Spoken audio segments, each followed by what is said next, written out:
Dans cette vidéo, je partage avec vous comment j'ai appris le français. Et pour ceux qui comprennent pas cette langue, ne vous inquiétez pas, il y a des sous-titres. Alors, j'ai grandi aux Pays-Bas avec seulement une langue, le néerlandais. C'est la langue officielle des Pays-Bas. Dans mon pays, beaucoup d'élèves ont des cours de français au lycée et au collège. Du coup, j'ai commencé à apprendre le français quand j'avais 12 ans. J'ai réussi mon bac à l'âge de 18 ans, c'était en 2016. Et à cette époque-là, mon français était encore nul.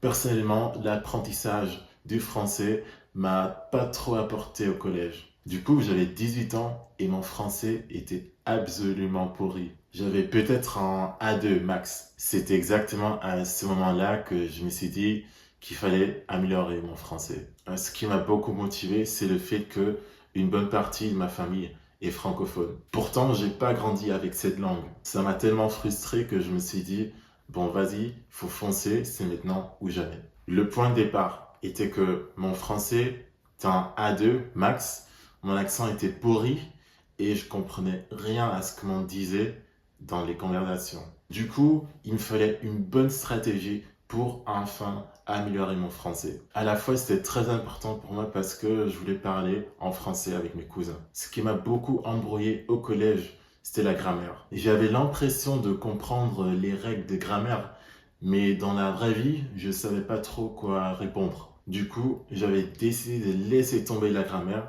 parce que ça menait à rien. Ce qui m'a fait progresser énormément, c'était les conversations avec les locuteurs natifs. Que ce soit avec ma famille ou avec des inconnus sur Internet, il me fallait juste pratiquer une vraie conversation. Je pense qu'à un moment donné, tu te rends compte que la grammaire n'est pas si compliquée que ça. Grâce aux conversations, tu commences à y voir plus clair. Et au fil des années, je me suis dit que l'apprentissage des langues étrangères au collège n'est pas du tout efficace. Parce que si j'arrive à passer d'un A2 à C1 tout seul, je pense qu'on peut dire que tout le français que j'ai appris au lycée m'a pas servi. Et oui, on peut dire qu'une partie de ma famille est francophone et pour ça, j'ai eu de la chance. Mais si t'as pas grandi avec la langue et que tout le monde te parle en irlandais, genre ta langue maternelle, bah il est logique que mon français était nul parce que toute l'information que je recevais était en néerlandais et pas en français. Du coup, j'ai fait des heures de conversation en français. J'ai fait des erreurs bêtes, j'en suis sûr. Mais au final, ça a payé. Et voilà pourquoi j'ai décidé de faire cette vidéo en français. Et pour ceux qui se demandent combien de temps j'ai mis pour avoir ce niveau de français, franchement, c'est une question un peu difficile à répondre. Je pense que j'ai beaucoup progressé entre 2016 et 2020. Après, je me suis mis à apprendre et améliorer mon espagnol, mon portugais, italien, etc.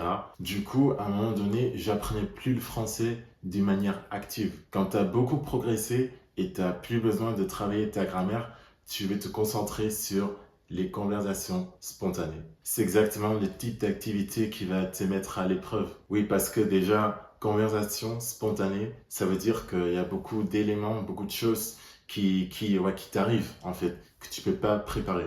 Et je pense que quand tu apprends à parler sous une certaine pression, tu vas encore progresser plus vite. Mais avant de parler n'importe quelle langue, il te faut aussi une source d'information. Et avec source d'information, je veux dire par exemple des vidéos sur YouTube, des podcasts, du contenu en français, etc.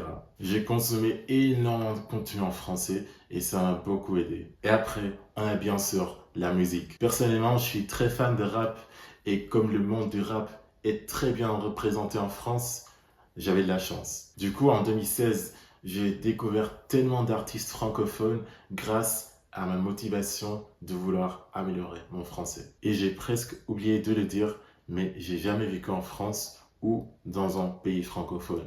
Et franchement, c'est même pas nécessaire. Je dirais plutôt que la motivation et la discipline, en fait, encore la discipline est plus importante. Et ce que je vais vous dire est peut-être un peu bizarre. Dans mon cas, c'était pas une question de discipline, c'était une question de motivation. Avec cette motivation-là, j'ai travaillé comme un fou pour améliorer mon français. Il n'y avait même pas question de discipline. Non, je sentais cette volonté au fond de moi. Actuellement, je dirais que j'apprends plus le français de manière active. J'ai juste des conversations avec ma famille ou avec des gens francophones. Et ces conversations me font toujours du bien parce que en ce moment, j'apprends le russe et je dis toujours que quand tu apprends une nouvelle langue, il faut aussi maintenir les langues que tu as apprises dans le passé. Alors, voilà comment j'ai appris le français. Je tiens à dire que la motivation, dans certains cas, peut faire la différence. Certes, en ce moment, j'apprends le russe et dans ce cas, il me faut de la discipline. Mais comme le français est une langue qui est parlée dans ma famille, j'avais une forte motivation. Soyez libre de partager avec moi comment vous avez appris le français ou une autre langue étrangère. J'espère que la vidéo vous a plu et je vous dis à bientôt.